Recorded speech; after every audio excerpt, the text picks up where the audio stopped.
Hi, I'm Chef Breton, the chef of Cana Cafe.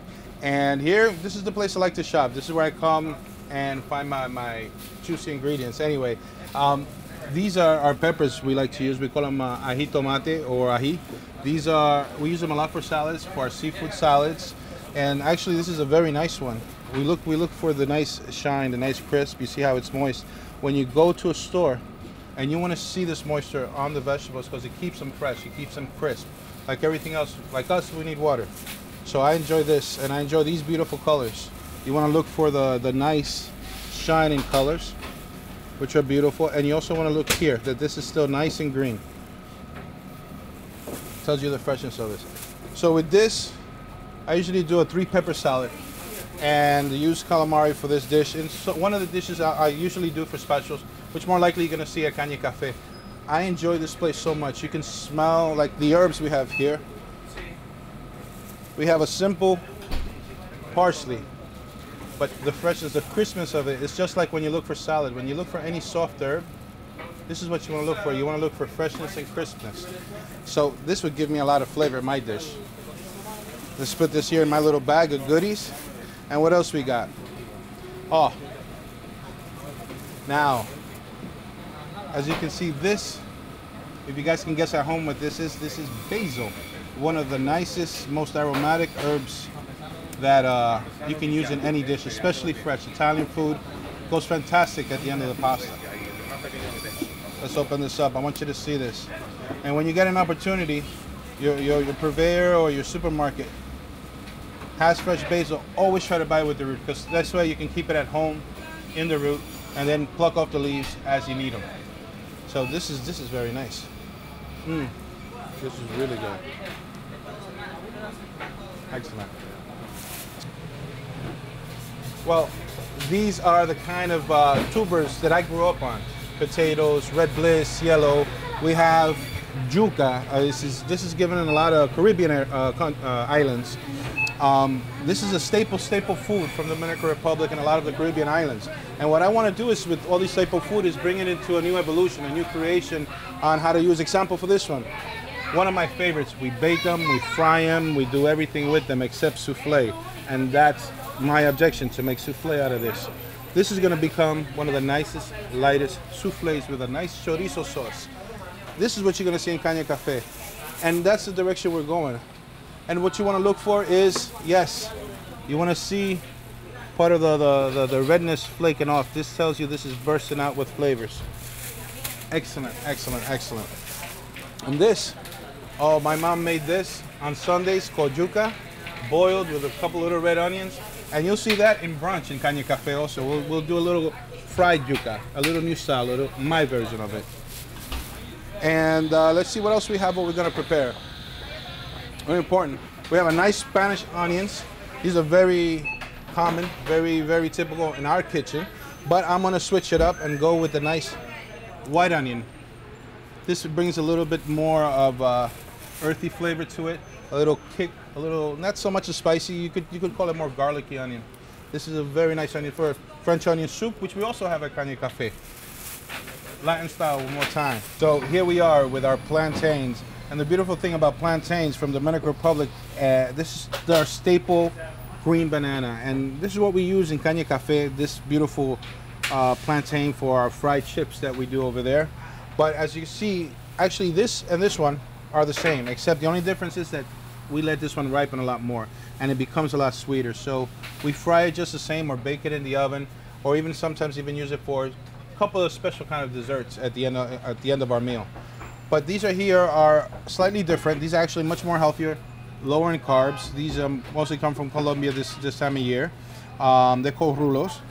And then we have our guineitos verde, our little green bananas. And this is what we normally use for our, what we call Dominican Sunday brunch, where they're just boiled and served, like I said before, with our beautiful red onions. Now, these plantains is the best ones for frying because it has a good sugar content. And this is the reason why we use it at Cana Cafe, because we want a nice, crisp, clear, unstained plantain. So yeah, this is what we have in our country, and we use this sometimes for breakfast, sometimes for lunch, depending how you feel about it. We fry them, dip them, cream them, any which way. And the funny thing is every region has a different way of preparing them. We have something called also like a mofongo, where they're mashed up and then we add some fried pork or we add some fried shrimp to it, mix it together and put a nice little sauce on top, and that's a good meal for us.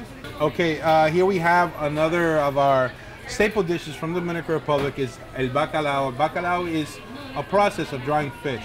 Now, funny enough, we consume a lot of this in our country, but we don't make it there. Actually, there's a little history behind it. A lot of the explorers, a lot of the old times, of course, it wasn't any refrigeration to preserve the fish. And what was done was salt the fish and through a long process to hold it over the winter, to hold it through the times that they weren't able to fish or it wasn't fishing season. And it was brought by the Spaniards to Dominican Republic, and it became a staple item. Now, the process of making bacalao is very interesting, where they pull out the water by using salt, and then they cure it again by using the same salt in boxes, kind of fermenting the fish to the point where bacteria cannot grow on it. But we use it a lot, and one of the ways that actually this one comes from Canada. It's more lightly salted, and the fish is mostly caught in the northern regions of the ocean. And this is a kind that I will be using at Cana Cafe to make my brandad, which is Spanish piquillo pepper stuffed with brandad and finished with a little light breadcrumbs on top, and use a nice extra virgin Spanish olive oil. But here we have the higher quality, as you can see, the larger one. This is the actual cod fish. This one here is either pollock or haddock. It's difficult to tell once they're salted and dehydrated. And these two are two qualities of hake. These are a lower quality. These you would use more to do, let's say, to add to a soup. And these you probably use more to make like a stew. You want to look for the meatiness. This is a more economic quality. Now, the process for this, if you ever buy cod, it's already packed and sold. What you want to do is you want to rinse it in cold water constantly, at least for about 2 or 3 hours, until you feel that most of the salt has left the fish and you feel a little more hydration to the fish. You can eat it just like this. You don't need to cook it. It's already cured. It's not going to harm you. But I enjoy the flavors that it brings. The salt accentuates certain flavors and certain oils in the fish that come alive once you revive them with the water and brush off the brine or the salt that's on it. But for my dish that I like to do is what I'll be cooking would be the haddock. Now, for the higher quality, you don't want to do too much to it. You just want to remove the salt and maybe cook it in a little oil slowly and let its natural flavors really come through. And that's what you really want to taste at a higher quality bacalao. You don't want to add too many things to it. Maybe a couple of olives here, nice green olives or nice Kalamata olives with extra virgin olive oil, little boiled potato, and a good piece of bread for your higher end quality bacalao.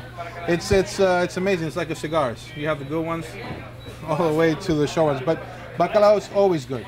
And then you have the commercial ones, which is packaged now for people at home.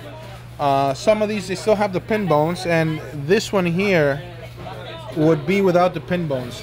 When you go to your fishmonger and they have this dry, ask the ones without pin bones. It'll be so much easier for you to, it'll be a little more expensive, but it'll be so much easier for you to prepare and eat and enjoy. So now, after you guys heard a little bit about that bacalao, I'm actually gonna buy some crabs. I saw these beautiful crabs. They're live, they're Dungeness crabs. They're from the East Coast, and I said I have to buy a couple because I have to make something with it. But here's my buddy Jose. Let me see what do you have there.